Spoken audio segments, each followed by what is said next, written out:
Comme elles sont belles mes lunettes 3D, mais comment elles sont trop... Fini ça. Oh là là, mais comme il est beau, il est magnifique mon Blu-ray 3D du... Fini.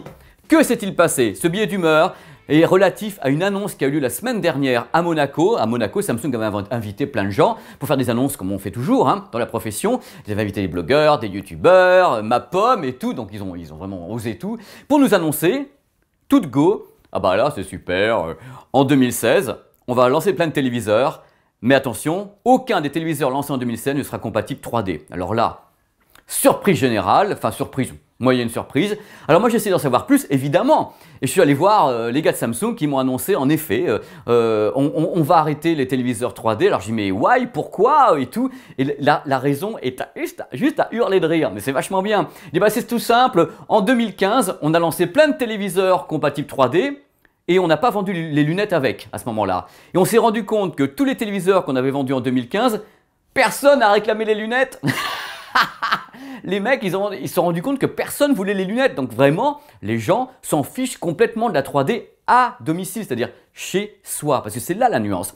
D'abord, pour comprendre ce qui se passe, on va d'abord remonter très rapidement vers la raison pour laquelle tous les fabricants de téléviseurs sont mis à lancer des téléviseurs 3D. Il y a une raison. Elle s'appelle James Cameron. Elle s'appelle Avatar. Le succès d'Avatar en 3D a tellement été gigantesque dans le monde entier que toute l'électronique s'est dit « Oh bah putain, c'est génial, on va pouvoir faire du fric. On va pouvoir faire du fric en lançant plein de téléviseurs 3D, en promettant aux gens monts et merveilles. » Alors il y a eu deux technologies de 3D, les lunettes passives, donc avec une définition moyenne, et les lunettes actives avec une définition 1080p. Ça c'est les deux types de technologies lancées donc par Samsung, LG, Sony, Panasonic et autres. Ce qu'on s'est rendu compte également très rapidement quand les téléviseurs ont été lancés, d'abord, ils ont été lancés avec un truc délirant. C'est-à-dire qu'ils ont été lancés et le Blu-ray d'Avatar n'était pas disponible. Le Blu-ray d'Avatar était uniquement exclusif à Panasonic. Vous vous rendez compte? Les mecs créent des téléviseurs pour passer Avatar et il ne sort pas en vidéo 3D. Le truc de folie déjà. Les mecs se parlent même pas entre eux. Alors après, on s'est rendu compte qu'en fin de compte, les films qui ont commencé à être produits par Hollywood pour surfer sur le succès d'Avatar étaient des pures daubes techniques. C'est-à-dire qu'on avait arrivé à des tas de films qu'on a convertis en 3D, des trucs à des effets 3D complètement nuls. Enfin bref, les gens ont été littéralement surpris, d'abord par le manque de films en 3D et par la qualité des films, enfin des effets spéciaux, enfin des effets 3D. Et de plus, ils n'avaient pas Avatar. Donc déjà le lancement était foireux, mais alors foireux sa mère, mais façon internationale. Et après, en fin de compte, la boule de neige a commencé à grossir. On a continué à sortir des téléviseurs 3D, la profession a continué à dire, enfin la profession, l'électronique a continué à dire oui, il faut acheter de la 3D. Hollywood a commencé à produire des films de tous les côtés en disant il faut de la 3D, il faut de la 3D, il faut de la 3D. Pour moi, la 3D est valable au cinéma avec des lunettes et surtout valable sur les films d'animation. La plupart du temps, tous les films qu'on a vus, les dizaines de films qui ont été sortis en 3D, me dites pas qu'il y en a beaucoup de réussis. Enfin bref, tout ça, c'est l'annonce d'une catastrophe. C'est-à-dire que on avait prévu tout ça, nous, la profession. On voyait ça, on dit, mais ils vont se ramasser la gueule. Et voilà, début 2016, que se passe-t-il? Je suis content pour la bonne et simple raison, c'est qu'on ne peut pas faire gober n'importe quoi au public. Le public est décisionnaire et là le public a dit non. Le public a dit non à la 3D. Pourquoi? Je ne veux pas de lunettes à la maison. C'est-à-dire qu'en effet, papa, maman, les gosses avec les lunettes pour voir un film, c'est non, ça c'est au cinéma.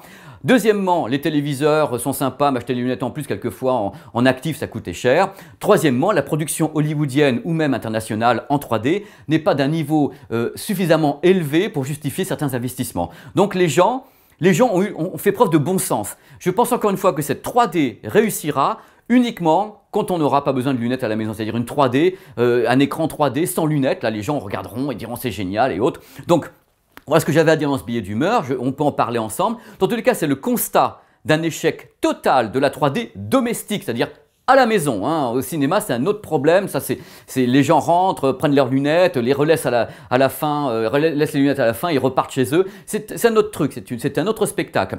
Dans tous les cas, la décision est lourde de conséquences pour l'industrie. Ça veut dire que certainement d'autres fabricants vont arrêter de rendre leurs téléviseurs compatibles. Le truc le plus fort, c'est que actuellement, Samsung justement est en train de travailler avec tout Hollywood pour le lancement de l'Ultra HD en Blu-ray. Et figurez-vous que dans les accords entre Hollywood et Samsung, il n'est fait mention nulle part de l'obligation d'avoir de la 3D. Donc on peut dire vraiment que là, ça sent un petit peu le cramé. Voilà, ça m'intéressait vraiment de vous en parler parce que ça ressemble à certains fiascos qu'on a connus dans l'industrie où malheureusement, On ne fait pas d'enquête auprès des consommateurs. On part du principe qu'ils vont vouloir. Eh bien non, la vie c'est pas ça. C'est on fait des enquêtes, on voit si c'est chaud, si c'est pas chaud, oh là là, c'est pas la peine. De toute façon, le public n'a jamais été chaud pour la 3D à la maison. Et le truc le plus fort pour finir, ça fait 3 fois.